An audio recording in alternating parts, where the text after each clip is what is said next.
دوستو آج کل غیر مسلموں کا مسلمانوں سے سب سے بڑا سوال یہ ہے کہ اگر اسلام میں بت پرستی حرام ہے تو پھر مسلمان کعبے کو سجدہ کیوں کرتے ہیں یا کعبے کا طواف کیوں کرتے ہیں، جبکہ اسلام میں صرف ایک اللہ کی عبادت کرنے کا حکم ہے۔ دوستو ڈاکٹر ذاکر نائک سے ایک ہندو بھائی نے ایسا ہی کچھ سوال کیا کہ اگر اسلام میں بت پرستی حرام ہے تو پھر آپ کعبے کو سجدہ کیوں کرتے ہیں۔ اسی پر ڈاکٹر ذاکر نائک صاحب نے کیا جواب دیا، آئیے سنتے ہیں۔ 11ویں اہم اور عام غلط فہمی جو غیر مسلمانوں کو اسلام کے متعلق وہ یہ ہے کہ اسلام مذہب میں بت پرستی حرام ہے، اسلام توحید میں مانتا ہے، پھر یہ مسلمان کعبہ کو سجدہ کیوں کرتے ہیں، کعبہ کو سجدہ کیوں کرتے ہیں جب وہ بت پرستی میں نہیں مانتے، اور یہ کعبہ کی عبادت کیوں کرتے ہیں۔ کوئی بھی مسلمان کعبہ کی عبادت نہیں کرتا اور کوئی بھی مسلمان کعبے کو اپنا بت مانتا ہی نہیں، کیونکہ اسلام میں بت پرستی حرام ہے۔ لیکن کعبہ مسلمانوں کا قبلہ ہے، کیونکہ قرآن مجید میں اللہ تعالیٰ فرماتے ہیں سورہ بقرہ میں سورہ نمبر 2 آیت نمبر 144 میں 144 میں کہ مسلمان آپ جہاں بھی ہو آپ کعبے کی طرف رخ کر کے نماز پڑھو۔ کعبہ ہم مسلمانوں کا قبلہ ہے، ہم مسلمان ایکتا میں مانتے ہیں، اور جب ہم نماز پڑھتے ہیں ہم ایک ہو کے نماز پڑھتے ہیں، وی پرے ان کانگریگیشن۔ مثال کے طور پہ اگر مسلمانوں کو یہاں نماز پڑھنا ہے تو کوئی کہیں گا کہ پشچم کی طرف پڑھیں گے، کوئی کہیں گا دکشن، کوئی کہیں گا اتر، کوئی کہیں گا نارتھ، کوئی کہیں گا ساؤتھ۔ تو ایکتا کے لیے، جمع ہونے کے لیے ہم سب مسلمان دنیا میں جدھر بھی ہے ہم کعبے کی طرف رخ کر کے نماز پڑھتے ہیں، کیونکہ کعبہ ہمارا قبلہ ہے۔ کوئی مسلمان کعبے کی عبادت نہیں کرتا۔ اور سب سے پہلی بار جب دنیا میں کسی نے ورلڈ میپ آف جیوگرافی بنائی، دنیا کا نقشہ بنایا، وہ تھے مسلمان۔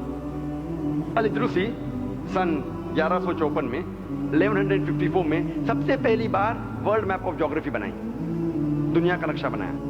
اس وقت مسلمانوں نے ساؤتھ پول کو اوپر رکھا اور نارتھ پول کو نیچے، اور کعبہ بیچ میں تھا۔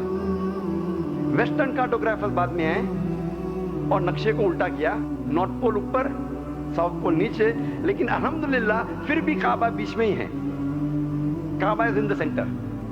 اسی لیے جدھر بھی آپ دنیا میں ہیں، اگر آپ نارتھ میں ہیں دنیا میں رہ رہے تو آپ ساؤتھ کی طرف نماز پڑھیں گے، اب اگر آپ ساؤتھ پہ رہ رہے تو نارتھ کی طرف نماز پڑھیں گے، ایسٹ میں تو ویسٹ، ویسٹ میں تو ایسٹ میں، جدھر بھی آپ ہیں ہم مسلمان کعبہ کی طرف ہمارا رخ کر کے نماز پڑھتے ہیں۔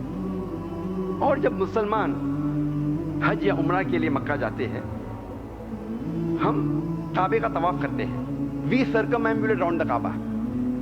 لوگ سوچتے ہیں یہ کعبہ کا طواف کیوں کرتے ہیں، کعبہ کے ارد گرد چکر کیوں لگا رہے ہیں؟ کیونکہ یہ اللہ سبحانہ و تعالیٰ کا حکم ہے، ہمارے رسول کا حکم ہے۔ لیکن اگر میں منطق سے سوچوں تو میں یہ سمجھ سکتا ہوں کہ ہر دائرے کا ایک ہی محور ہے۔ Every circle has got one centre, Hare circle کا ایک سینٹر ہے۔ جب ہم کعبے کے گول طواف کرتے ہیں ہم یہ شہادہ دے رہے ہیں کہ اللہ ایک ہے۔